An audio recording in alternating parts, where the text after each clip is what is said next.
یہاں بعض لوگ ایک مسئلہ پوچھا کریں کہ کیا ننگے سر نماز نہیں ہوتی؟ ایک مسئلہ لوگ پوچھا کرتے ہیں، ویسٹرن ممالک میں خاص طور پر یہ لوگ مسئلہ پوچھتے ہیں کہ کیا ننگے سر نماز نہیں ہوتی؟ میں کہتا ہوں کہ میں ان کو جواب دیتا ہوں کہ ننگے سر نہیں، کرتا نکال دو، کرتا نکال کر پڑھو تب بھی ہوتی ہے۔ کس نے منع کیا؟ پائچے بھی چڑھا لو، یہاں تک ٹخنوں سے نیچے تک پائچے بھی چڑھا لو، کرتا اتار کے رکھ لو، بنیان بھی اتار کے رکھ لو، نماز کس نے کہا نہیں ہوتی؟ یہ پوچھنا کہ ٹوپی کے بغیر نماز نہیں ہوتی، سوال ہی محمل ہے۔ کس نے کہا نہیں ہوتی؟ ٹوپی کے بغیر بھی ہوتی ہے، کرتے کے بغیر بھی ہوتی ہے، بنیان کے بغیر بھی ہوتی ہے، پنڈلیاں کھلیوں تک بھی ہوتی ہے۔ نماز کے صحیح ہونے کے لیے تو ناف سے لے کر کے گھٹنے کے نیچے تک اتنا حصہ آدمی کا چھپا ہوا ہے تو نماز ہو جائے گی۔ میرے بھائیوں، پوچھنے کا یہ طریقہ نہیں ہے۔ پوچھنے کا یہ طریقہ یوں ہونا چاہیے کہ فرض نماز پڑھنے کے لیے جو شریعت نے آداب بیان کیے ہیں، ٹوپی کے بغیر نماز پڑھنا ان آداب کے خلاف تو نہیں۔ یوں پوچھو، یہ قید لگاؤ فرض نماز، نفل نماز نہیں، نفل نماز پڑھو جیسا تمہیں پڑھنی ہو۔ یہ کہو کہ فرض نماز پڑھنے کے لیے شریعت نے جو آداب اور جو طریقہ بیان کیا ہے اس طریقے کے خلاف تو نہیں ہے بغیر ٹوپی کے نماز پڑھنا؟ ہاں، یہ سوال صحیح ہے۔ اس کا جواب یہ ہے کہ شریعت نے فرض نماز پڑھنے کے لیے جو آداب بیان کیے ہیں وہ آداب پہلے سن لو اور سمجھ لو، اس کے بعد تم خود ہی فیصلہ کرو کہ ٹوپی کے بغیر نماز پڑھنا یہ آداب کے خلاف ہے یا نہیں ہے، تم خود ہی فیصلہ کرو۔ قرآن کریم میں اللہ پاک کا ارشاد ہے، خذوا زینتکم عند کل مسجد، خذوا زینتکم عند کل مسجد۔ جب آپ مسجد میں جائیں، جب بھی آپ مسجد میں جائیں تو زینت لے لیں اور زینت لے کر مسجد میں جائیں۔ خذوا زینتکم، لے لو تم تمہاری زینت کو، تمہاری زیبائش کو، عند کل مسجد، ہر مسجد کے پاس، یعنی جب بھی آپ مسجد میں جائیں تو زینت لے کر جائیں، زیبائش لے کر جائیں۔ ایک صاحب کی بیوی کا نام تھا زینت، وہ اپنی بیوی کو لے کر مسجد میں جاتے تھے۔ تو لوگوں نے کہا کہ بیوی کو کیوں لے جاتے ہو؟ کہ اللہ میاں کا حکم ہے۔ لا الہ الا اللہ وحدہ لا شریک۔ اب دیکھو، غور کرو، مسجدیں فرض نماز پڑھنے کے لیے، اصل جو مسجدیں بنائی گئی ہیں فرض نماز پڑھنے کے لیے بنائی گئی، اس لیے مسئلہ یہ ہے کہ تمام نفل نمازیں گھروں میں افضل ہیں۔ یہ تو مسئلہ حضرات نے سنا ہی ہوگا، تمام نفل نمازیں گھروں میں افضل ہیں، حتیٰ کہ سنت مؤکدہ یہ بھی گھروں میں افضل تھیں، اب نہیں، اب فتویٰ بدل گیا ہے، زمانے کے حالات بدلنے سے فتویٰ بدل گیا ہے۔ اب اس زمانے میں فتویٰ یہ ہے کہ سنت مؤکدہ مسجد میں افضل ہے، لیکن پہلے جو مسئلہ تھا وہ یہ تھا کہ سنت مؤکدہ بھی گھروں میں افضل ہے۔ اب یہ فتویٰ کیوں بدل گیا ہے؟ زمانہ بدل گیا، زمانہ ایکسپریس ہو گیا اور ہر آدمی ویری بزی، کچھ کام نہیں کرتا، وہ ویری بزی، جس کے پاس بالکل کوئی کام نہیں ہے وہ 2 مرتبہ ویری لگائے گا۔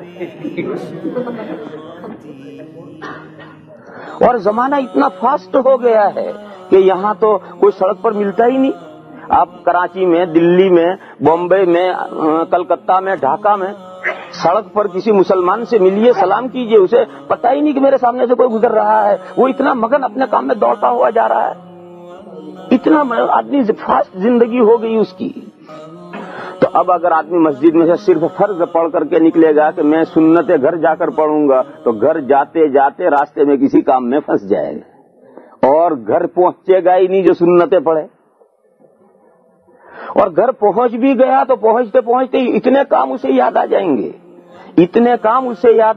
گے کہ گھر جا کر وہ سنت کیا رہ گئی، بھائی سنتیں چھوڑو، کوئی کام ضروری ہے یہ۔ تو چونکہ یہ زمانہ اس نوعیت کا آ گیا تو اب وہ متاخرین مفتیان کرام نے فتویٰ یہ دیا کہ اب فرض، واجب اور سنت مؤکدہ یہ مسجد میں افضل ہے۔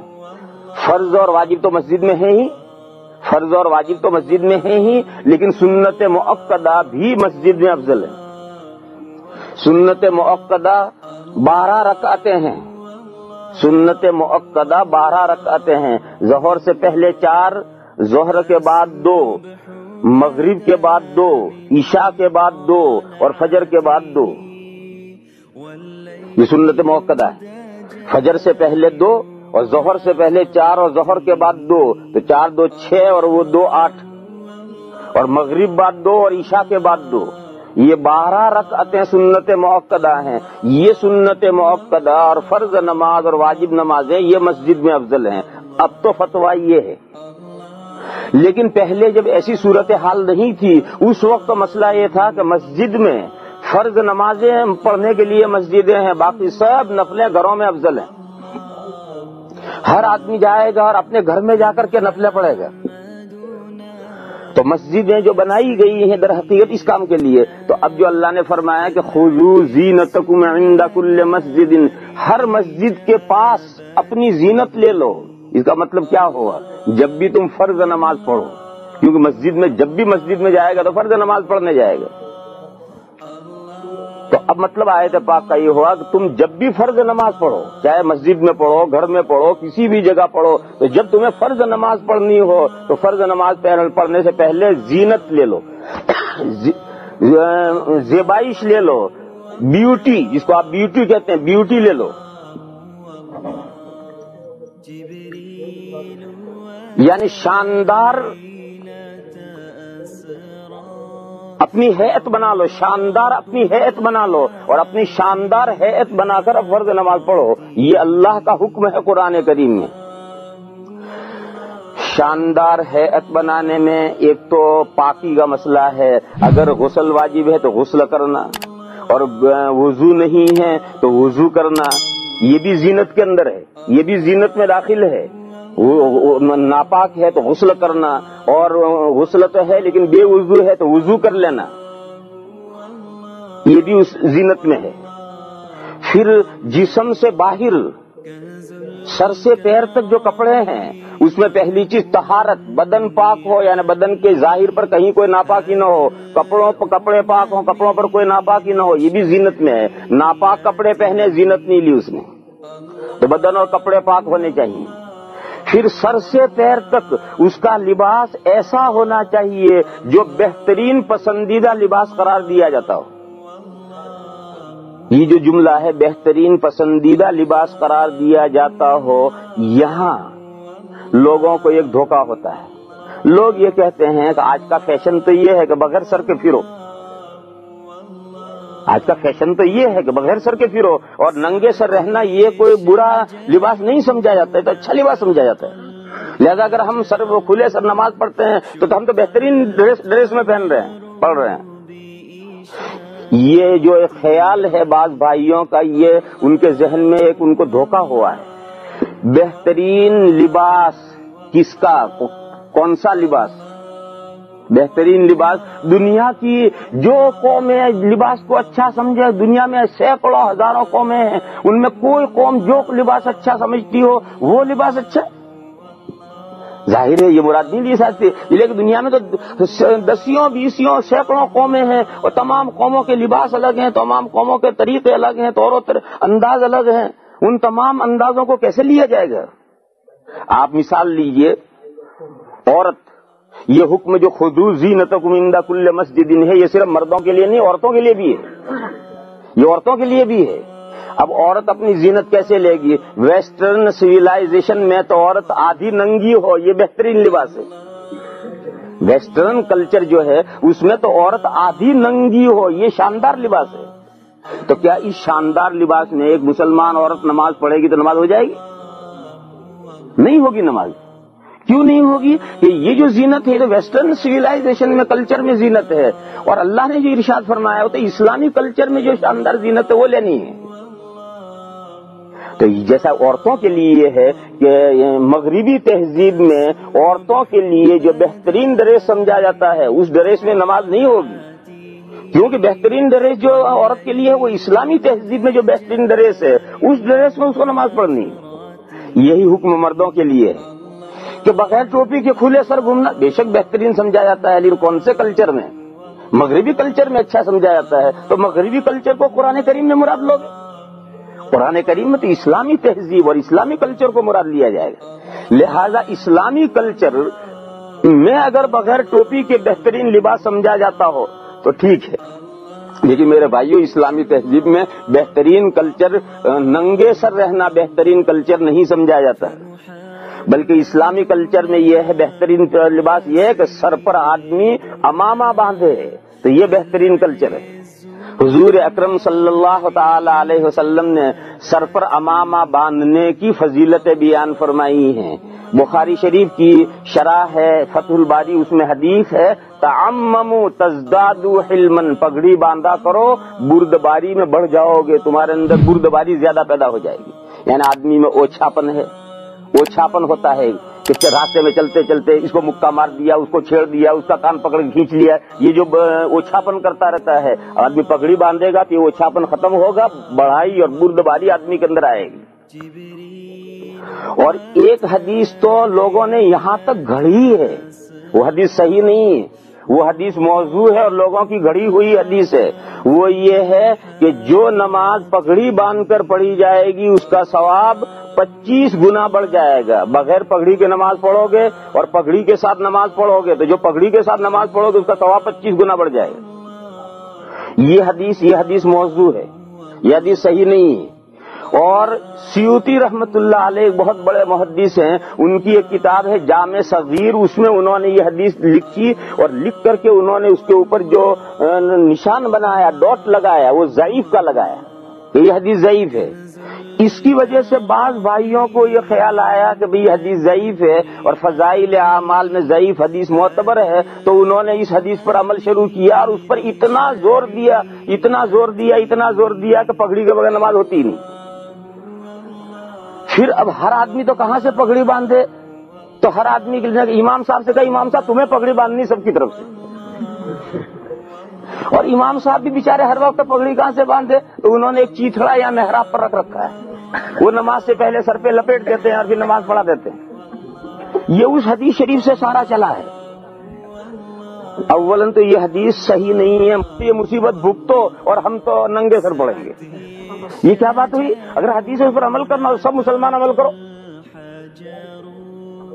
تو میں اصل یہ بتا رہا تھا کہ وہ جس حدیث ہے اسے سیوطی رحمت اللہ علیہ نے جامع صغیر میں اس میں ضعیف کا نشان بنایا ہے، اور اس لیے بعض وہ بھائی جن کو حدیث شریف کا بارے میں زیادہ معلومات نہیں ہیں وہ یہ سمجھے کہ یہ ضعیف حدیث ہے اور فضائل اعمال میں معتبر ہے، تو وہاں سے اس حدیث پر انہوں نے عمل شروع کیا اور پھر عمل کرتے کرتے اتنا مبالغہ کر دیا کہ اگر کوئی نماز پگڑی کے بغیر امام نماز پڑھائے گا تو نماز ہی نہیں ہوگی، ورنہ حقیقت یہ ہے کہ وہ حدیث شریف گھڑی ہوئی ہے، موضوع ہے، وہ حدیث صحیح نہیں۔ لیکن پگڑی باندھنا یہ تو اسلامی آداب میں سے، اسلامی لباس کے طور و طریق میں سے، آداب میں سے ہے کہ پگڑی باندھنا اور صرف ٹوپی پہننا بھی اسلامی آداب میں سے ہے۔ حضور اکرم صلی اللہ تعالی علیہ وسلم اور صحابہ سے صرف ٹوپی پہننا ثابت ہے۔ ایک حدیث شریف ہے اس میں یہ ہے کہ حضور نے یہ مضمون بیان کیا گیا کہ اللہ کے راستے میں جب جہاد ہوتا ہے اور لوگ لڑتے ہیں تو شہید جو لوگ ہوتے ہیں تو شہیدوں کی 4 قسمیں ہیں، 4 قسم کے شہید ہوتے ہیں۔ پہلی قسم یہ ہے کہ جید الایمان، بڑا مضبوط ایمان، پکا ایمان، میدان میں اترا اور بہادری کے ساتھ لڑا اور بہادری کے جوہر دکھائے اور مارتا رہا اور آخر میں اللہ کے راستے میں شہید ہو گئے۔ تو حضور نے فرمایا کہ یہ اول نمبر کا شہید ہے اور جنت میں اس کے درجے اتنے اونچے ہوں گے کہ جنتی یوں دیکھیں گے اس کو۔ تو جب یوں کیا تو ٹوپی گر گئی، تو راوی یہ کہتا ہے کہ یہ جو جملہ ہے کہ ٹوپی گر گئی، یہ مجھے یاد نہیں رہا کہ حضور کی ٹوپی گری یا حضرت عمر کی ٹوپی گری۔ حضور سے یہ حدیث حضرت عمر روایت کرتے ہیں اور ترمذی شریف میں یہ روایت ہے۔ تو راوی کہتا ہے کہ مجھے یہ یاد نہیں رہا کہ ٹوپی کس کی گری، حضور کی گری یا حضرت عمر کی گری۔ حدیث پھر لمبی حدیث ہے، دیکھو اس سے یہ بات نکلی کہ حضور بھی صرف ٹوپی پہنتے تھے اور حضرت عمر بھی صرف ٹوپی پہنتے تھے، کیونکہ ٹوپی گری یہ کب کہتے ہیں جبکہ صرف ٹوپی پہنی ہوئی ہو، اور اگر پگڑی ٹوپی پہن کر پگڑی باندھی اور پھر اولن تو پگڑی باندھو گے تو گرے گی نہیں، ٹوپی پہن کر پگڑی باندھو گے تو گرے گی نہیں، لیکن اگر گرے گی تو ٹوپی گرنا نہیں کہیں گے، پگڑی گرنا کہیں گے۔ محاورے میں اسے پگڑی گرنا کہیں گے، ٹوپی گرنا نہیں کہیں گے۔ اور حدیث میں کہ ٹوپی گری، معلوم ہوا کہ گھر میں حضور اکرم صلی اللہ تعالی علیہ وسلم بھی صرف ٹوپی پہنتے تھے اور صحابہ بھی صرف ٹوپی پہنتے تھے، اور گھر سے باہر سفر میں کسی مہمانوں سے ملنے کے موقع پر، دوسرے موقع پر حضور اکرم صلی اللہ تعالی علیہ وسلم پگڑی باندھا کرتے تھے اور پگڑی کا اہتمام فرمایا کرتے تھے۔ تو اسلامی جو لباس ہے، اسلامی لباس جو ہے وہ تو حضور اور صحابہ اور نیک مسلمانوں سے، حضور اور صحابہ اور ہر زمانے کے نیک مسلمانوں کا جو لباس ہے اس سے اسلامی لباس بنتا ہے۔ لہذا اسلامی لباس میں جو اچھا لباس ہے، زینت ہے، اس زینت کو قرآن کریم میں مراد لیا جائے گا۔ دنیا کی بے شمار ڈفرنٹ کلچرز جو ہیں ان میں جو اچھے لباس سمجھے جاتے ہیں ان اچھے لباسوں کو مراد نہیں لیا جا سکتا۔ لہذا یہ سوال کہ بغیر ٹوپی کے نماز پڑھنا، یہ آداب نماز کے جو آداب قرآن و حدیث نے بیان کیے ہیں، یہ اس کے خلاف تو نہیں ہے؟ جواب یہ کہ اس کے خلاف ہے۔ قرآن میں نماز پڑھنے کے، فرض نماز پڑھنے کے، نفل کے بارے میں کچھ نہیں کرتا، تو پڑھو نفل تمہیں جس طرح پڑھنی ہے، لیکن فرض نماز کے بارے میں میں یہ کہہ رہا ہوں کہ فرض نماز کے بارے لیے جو قرآن کریم نے آداب بیان کیے ہیں ان آداب کے خلاف یہ چیز ہے، اور یہی چیز نہیں دونوں آستینیں چڑھا رکھی ہیں، یہاں تک چڑھا رکھی ہے اور نماز پڑھ رہا ہے، یہ بھی اسلامی آداب کے خلاف ہے، اور اسے بھی فقہاء نے مکروہ لکھا۔ ایک کا کرتا ہے، اس کی آستینیں اتنی، کیا آج تو دنیا میں بہت اچھا سمجھا جاتا ہے اسے؟ وہ دنیا میں اچھا سمجھا جاتا ہے، کون سی تہذیبوں میں اچھا سمجھا جاتا ہے؟ اسلامی تہذیب میں اسے نہیں اچھا سمجھا جاتا، اور قرآن کریم میں اسلامی تہذیب کو مراد لیا جائے گا، دوسری تہذیبوں کو مراد نہیں لیا جائے گا۔ اسی طریقے پر آدمی کھیت میں کام کر رہا ہے اور پانچے چڑھا رکھے ہیں اور اسے پانچے چڑھے ہوئے نماز پڑھ رہا ہے، مکروہ ہے۔ اسی طرح آدمی کھیت میں کام کر رہا ہے، اس نے کرتے کو اپنے کمر میں کرتا باندھ رکھا ہے جیسے کمر باندھا کرتے ہیں، اسی حال میں کمر کھولتا نہیں، اصل میں نماز پڑھتا ہے، یہ بھی مکروہ ہے۔ تو کرتا کمر میں باندھ کر، پانچے چڑھا کر، آستین چڑھا کر، یہ سب شکلیں مکروہ کیوں ہیں؟ یہ زینت کے خلاف ہیں، جو پہننے کا، لباس پہننے کا جو شاندار طریقہ ہے، یہ بیوٹی، لباس کی بیوٹی نہیں ہے۔ اور قرآن کریم کا یہ حکم ہے، خذوا زینتکم عند کل مسجد، جب بھی تم مسجد میں فرض نماز پڑھنے کے لیے جاؤ تو اپنی بیوٹی لو۔ تو اصل بات تو میں یہ چل رہی تھی کہ میں یہ کہہ رہا تھا کہ فرض کے احکام الگ ہیں اور نفل کے احکام الگ ہیں۔